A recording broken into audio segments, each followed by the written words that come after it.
Kathy, if you didn't go on an appointment today, seriously, what did you accomplish? Let's talk about that. Yeah, let's talk about that. So in all seriousness, what did you accomplish if you did not go on an appointment today? Now think of it, guys. Don't take it personally, right? If you did not go on an appointment today, what did you accomplish? Did you call? Did you prospect? Did you leave follow-up? Let's put it this way.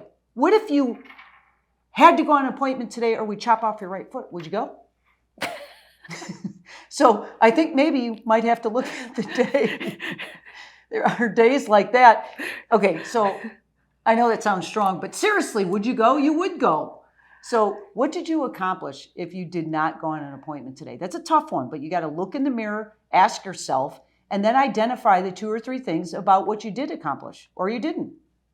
Let's talk about the difference between income servicing activities and income producing activities. Because if we didn't go on an appointment today, we probably weren't doing enough income producing activities. So what are those income producing activities we should be focused on so that you don't cut off our right foot? Right. So that's a good idea. And we know what they are, right? You know what they are. So every single day you have income generating things that you should be doing. Prospecting, lead follow-up, going on appointments, taking the listings, doing it all over the next day. So are you doing those things in the morning or are you sitting back, putting your feet up, buffing and filing your nails? So at the end of the day, what are you doing besides income producing activities versus income servicing? In all seriousness, you guys, if you're not going on appointments, what did you accomplish? It's a tough one to think about, but I want you to think about it to improve you and make you feel better. Agreed, Kate? Agreed. So let's talk about how we actually define the right income producing activities for prospecting. And Kathy, I'll give you some context here because so often we're talking to coaching clients and I'll ask them the question, did you prospect today? Yeah. And I kid you not, Kathy, I kid you not. There was a conversation, this was not a client because of course our clients would never say this, but there was a conversation where somebody said, well, I went to Costco this weekend. And I said, okay, did Costco buy a house from you? And of course we know that the answer was no. And yet digging deeper, we discovered that this person was under the impression that any conversation at all was a contact and was income producing. And so when we talk about income producing activities as it relates to prospecting and building your business, what could you share with us about making sure that we're focusing on the right activities to build our business? What are those activities? Well, you mean the activities for lead generation? Right. What would you consider lead generation as far as income producing activities? Well, okay. So obviously you're going to look at your schedule and you're going to be calling your past clients, sphere of influence. You're going to be calling expired listings for sale by owners, making sure you're taking the time to do your social posting, making sure that you're following up with your open houses, right? So here's the thing I find so interesting. That's an income producing activity. You have an open house, the next morning you call them and you see if they're ready to meet, right? Because the whole purpose of income producing activities when it comes to lead generations is to set an appointment. So those are kind of my thoughts on that. So Kate, I've got to ask you a question because this is a little confusing for everyone, but how do you define what your income generating activities are for yourself? So there's definitely some objective sources that are always going to be better than others, right? So we know, for instance, calling for sale by owners and expireds is going to yield a higher result than circle prospecting, right? That being said, it's our responsibility to, and as a coach, we help our clients do this. It's our responsibility to audit the business. And here's what this looks like. Source all of the deals you did in the last 12 months. What were their sources? Where did they come from? What activity did we do that caused the phone to ring for that source? Now here's an interesting example. Occasionally we'll talk to a client and they'll say, well, Kate, I get all of my business from referrals. They call me. Okay, great.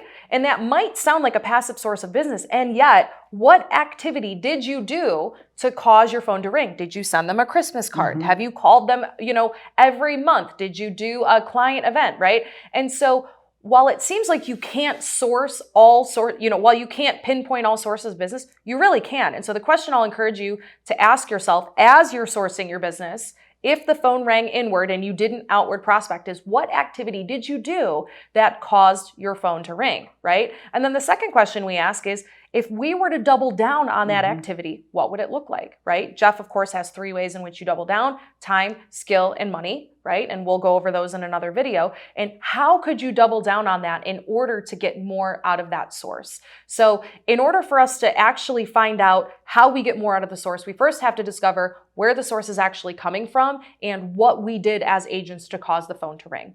So Kathy, talk to us about the importance of lead follow-up versus just lead generation, right? So many agents have the tendency to go find more leads, go find more leads, go find more leads. Talk to us about the importance of actually working and cultivating the leads that they generated last week or last month. Talk to us about the importance of that. That's an awesome question, right? So the importance of lead follow-up. Where do appointments come from? And you and I both know this, and Jeff has taught us this, and we taught him that. But appointments come through lead follow-up. 80% of your appointments, 80, come from lead follow-up. So if you're not spending enough time in following up with the lead, you might as well not even prospect. Just kidding. But my point is you still have to prospect. But you have to spend more time in lead follow-up. And we're going to tell you, follow up in the morning at 8 a.m., noon, and in the evening. When you follow up with people, you gotta find them. And that's where the appointments come from. It is critical that you get that lead follow-up is where you get appointments.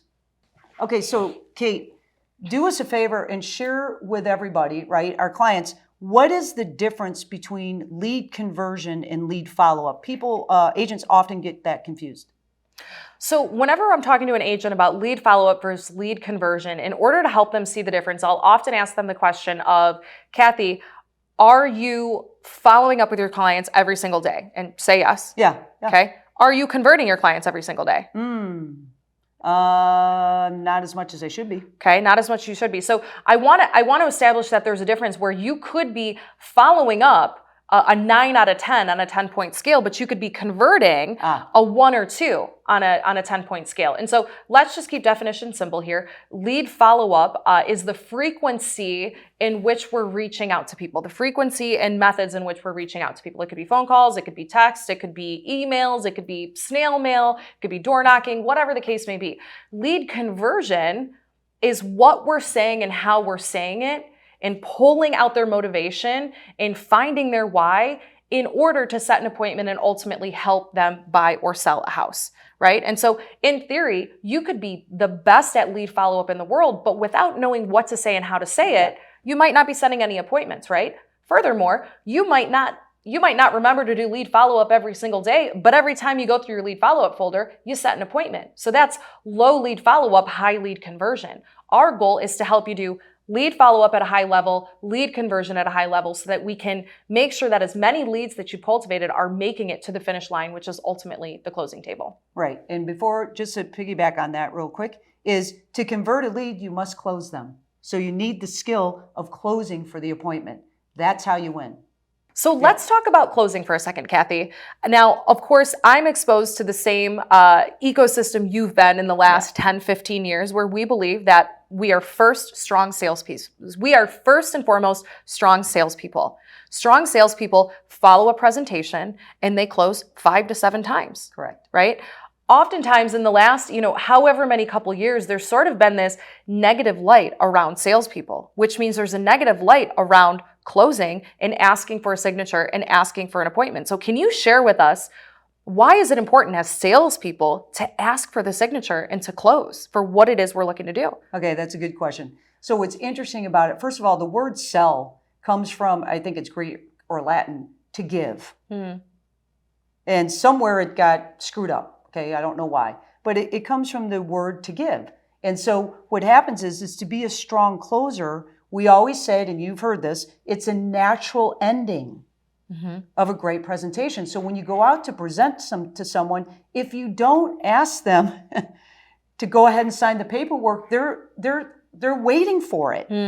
And so one of the things is that we think that closing is beating them. And it's really just a natural ending of you presenting. So let's go ahead and sign the paperwork. So it's not abrupt. It's natural and it's caring, frankly.